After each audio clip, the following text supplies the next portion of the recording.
Greetings, ladies and gentlemen, and today I have written you a poem. Spider-Man, does whatever a spider can. Spins a web any size, catches thieves just like flies. Look out! Here comes the Spider-Man. God, oh my God, I'm so proud of you. Thank you. Oh my God, I can't. Spider-Man. We all know who he is, and for the 57 years that he's been around. 57 years! But anyways, for the 57 freaking years that he's been around, Spider-Man has had a multitude of TV shows and movie adaptations. Personally, myself, I am a huge Spider-Man fan. I love the comics, the video games, even the spectacular Spider-Man TV show and that freaking rockin' theme song. And also the movies. One of the first adaptations of the web swinger was in 2002 with Spider-Man, directed by Sam Raimi and starring Tobey Maguire the Crier as Peter Parker. All jokes aside though, before starting this review, I did rewatch the first movie and I did think that it did hold up pretty well, except for some kind of corny Power Ranger-esque scenes. It was still a really decent movie. But this isn't a review about the movie, so shut your stupid face, me. I'm talking about the tie-in game based off the same movie, which was released 1 month before the movie was in theaters. Spider-Man the movie, the game, was released on April 16, 2002 in North America and in June for Europe. It was also developed by Treyarch, the same people behind some of the Call of Duty games and the Xbox Enhanced version of Tony Hawk's Pro Skater 2. When this game was released, it got mixed to positive reception. Now, personally, I haven't played that many Spider-Man games. I've only played like 4 out of the 989 games he's had. I used to own the PS1 game Spider-Man, and I did enjoy it for the time I had it, but then I later sold it because I am dumbass. The only ones I've played through was Spider-Man 2, Ultimate Spider-Man, The Amazing Spider-Man 2, and Spider-Man on PS4. I loved Spider-Man on PS4. I even put it at number 3 on my top 10 games of 2018 list. It was everything I could have asked for in terms of a Spider-Man game, and hell, I mean, just a game in general. I even really enjoyed Ultimate Spider-Man and Spider-Man 2, even though I haven't gotten around to completing those games. I still had fun with the progress I made so far. And for The Amazing Spider-Man 2, so when I got the Spider-Man 2002 game based off the first movie, I was excited because I loved Spider-Man 2, the game, and I thought this would be more like that game, but just a bit like lesser and with the first movie's plot and stuff like that. Oh, how wrong I was. I did originally own this game for GameCube and also played it on an emulator, and only played the tutorial and like half of the first level, but then I later sold it back for some money. Also the fact that I have Spider-Man 2 on Xbox and didn't like having the first game on GameCube and the second one on Xbox. So I picked up an Xbox copy a few months back and here we are. And I know it's kind of odd for me to jump from a Super Mario binge straight to Spider-Man or whatever, but hey, whatever, man. I mean, I do me, you do you, and you'll hopefully stay 5 yards away from me. Anyways, let's see how this game holds up. I thought we might as well start off with the story, because it is a tie-in game, so the story's gonna be pretty similar. Oh, that's kind of cool. Whoa, all right, let's settle down here. Wait, Cravens in this game? Okay, I'm getting a little ahead of myself. Let's start at the beginning of the story. Actually, though, before we get started with the story, I wanted to mention the cool opening CGI intro. It's nothing special, just Spider-Man and the Green Goblin, having it out with some cool early 2000 action music and, shows off some cool action stuff I wish I could do in the game. The only thing I have to complain about is that Spider-Man's movements and poses look kind of, odd. Nevertheless, the story is like, let's say 45% similar to the movie, because wow, is this a mess. It starts off with the basics and stuff for a few levels, but then after that it gets like totally out of hand. Like you have characters like the Scorpion appearing for like just one level. I mean, they obviously added these characters to pad out the plot for the game, and I'm fine with that, you know, like I said, you know, Spider-Man 2 is one of my favorite games, and they throw in characters like the Rhino, Black Cat, and stuff, you know, but like these guys legit just come out of nowhere. Like there's no connection for them to like be integrated into the story. I mean, there is one connection, and that's Norman Osborn, the Green Goblin, calling up Craven in one cutscene, but whatever. By the time I got to that point in the game, I had already checked out of the story. Like, to go back to the Scorpion, he's here for a full 30-ish minutes, and he adds nothing. Nothing at all. Nothing at all. Nothing at all. Nothing at all. Nothing at all. And wow, the CGI, man, it gave me a voice crack. That's how bad it is. I mean, the game's like in-game graphics presentation is pretty alright for an early 2000s Xbox game. Like, graphics are on model, they look about right, but then you get to the CGI cutscenes and just woo! Wowee. It has not aged well at all. Like, Willem Dafoe does not look Willem Dafoe-y. He looks so melted, and then was put back together like a molted wax, you know, figure. Like, just ugh. And I know I'm jumping up around all over the place, but I mean, wow. But like, to go back to the story, they just didn't bother doing anything creative with this story. And yeah, I may just be overreacting, you know, it is a tie-in movie game, but like, you know, there have been games out there that have been tie-in games that prove that you can have a tie-in game with a good plot and everything. Anyways, I think it's a good time to start talking about the gameplay. And guess what? I already have a complaint, and that is of the web swinging. Because wow. It's not fun. It's not. First off, Spider-Man swings so slowly. He just feels so heavy and so stiff. Like, he doesn't have any swift, fast, or smooth momentum. You web swing around by holding the RT button, and holding up on the joystick makes you, you know, go up higher, and holding down makes you go down. But it just feels and looks really odd to me. It just doesn't look like a normal web swinging, you know, like how Spider-Man should be web swinging. But instead, here we have slowly McGee webbing to the sky. And yeah, there is a way to quote-unquote speed up the web swinging, but it still just doesn't feel good at all. And the momentum, too, it doesn't pick up that much either. Which also does bring me to my next complaint. His webs don't attach to the buildings. He just shoots them up into the sky, and they just don't grab anything, and it bothers me so much. Like, it was more understandable to have that in the PS1 game because of the system's capabilities and stuff, but like, come on, really?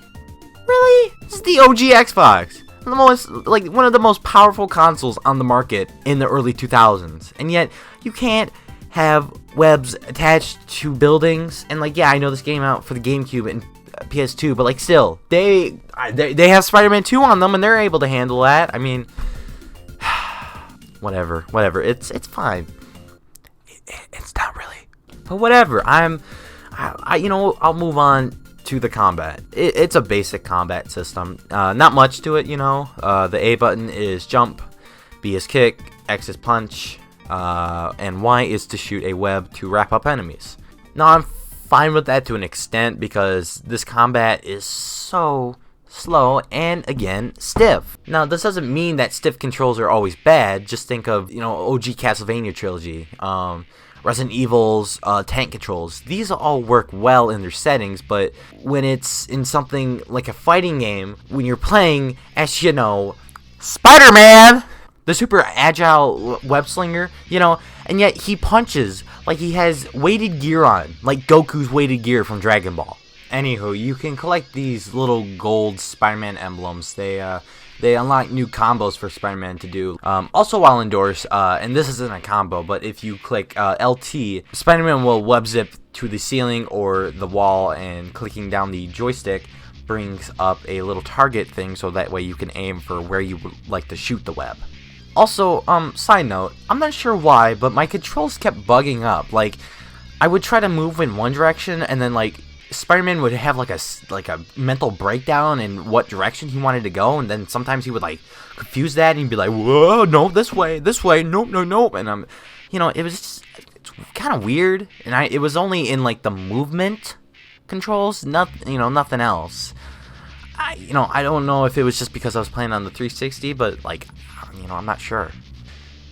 Now I have to talk about the levels, and I still do have some more stuff to talk about the controls, but I'll get to that later. But there were some levels that I thought that were fun.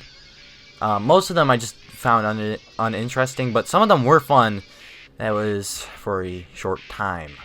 Levels in this game mostly follow a basic routine, with some having a mixture of some new things here and there. Like, you got some beat 'em up levels, you got some of that but outside, you got stealth levels, and then you got levels where you have to chase a boss or an enemy, and etc. They do mix up some of the levels. Like, you'll have a level where you're swinging around from buildings beating up bad guys, and then you'll have that again, but this time you have a time limit to turn off these generator thingies with a bombard of enemies coming after you, and so on and so forth. To me, though, these levels are just kind of bland and blend together, that when I was writing this the first time, I actually forgot a majority of the levels besides from the first, 2 beginning stages, and then ones that pissed me off. Which also, another side note, you can't go down to the ground.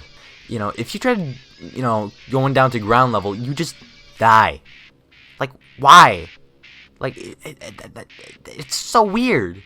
Anywho, around the indoor levels, you can find these little glowing blue floating question marks, which are your hints for the game, which are actually voiced over by Bruce Campbell. I do like the sarcasm and wittiness he has to him. There are times, though, that he does just kind of sound like he's phoning it in. I'm not sure. That's just my opinion, of course. Now, some of these levels may be super basic, but certain ones can be fun. That is, until you get to Osborn Labs.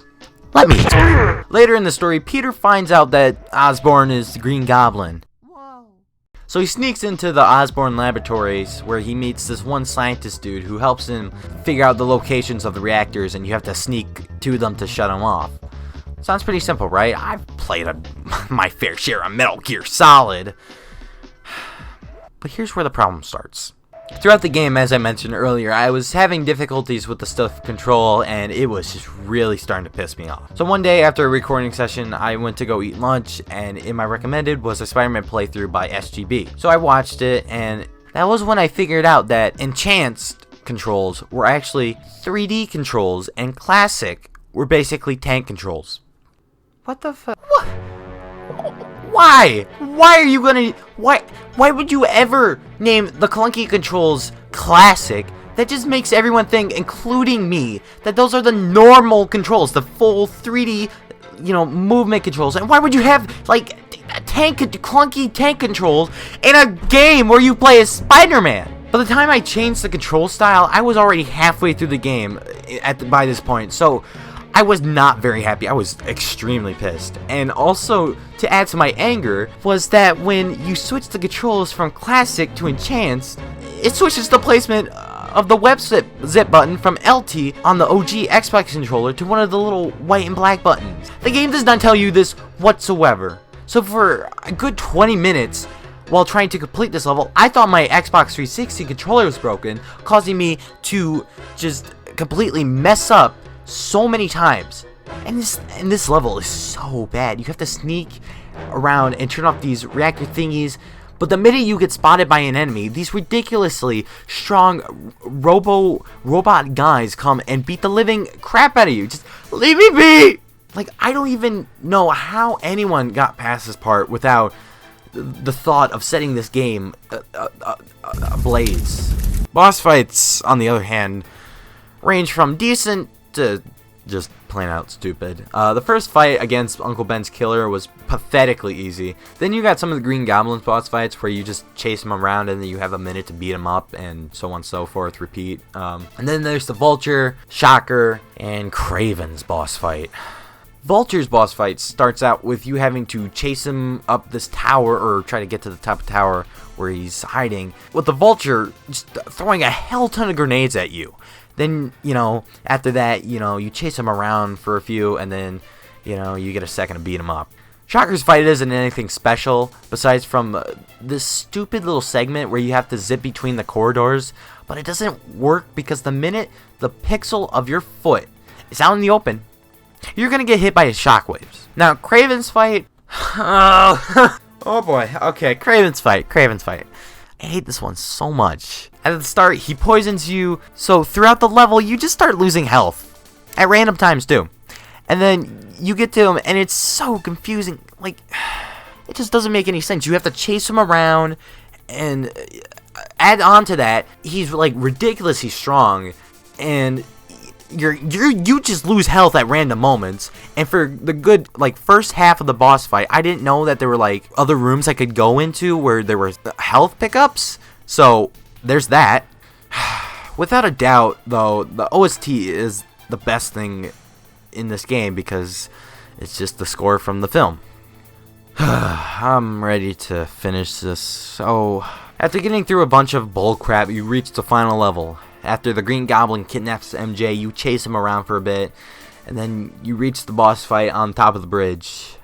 To be honest, why is it always the boss fights? This is kind of cool. Okay, it's a quite easy one too. You just have to bop him around a couple of times, same thing you've done with mostly every other boss fight. And then you're done. You get a cutscene of the glider killing him, Spider-Man doing a cool backflip, and then you have a scene between MJ and Spidey where she says the line, Mary Jane, there's something I have to tell you. I know, Tiger. Wait, what do you mean, you know? You've been in this game 3 times. How do you know it's Peter? And then the game ends with Spidey and MJ kissing with the mask on? What? How does that work? How? I would like someone to tell me how that works. Because I gotta know how that works. But why would you? Why with the mask on? Why? And it ends with a narration by Tobey Maguire, the one and only Spidey, telling us to go outside. Go outside and play. Excuse me. I am outside.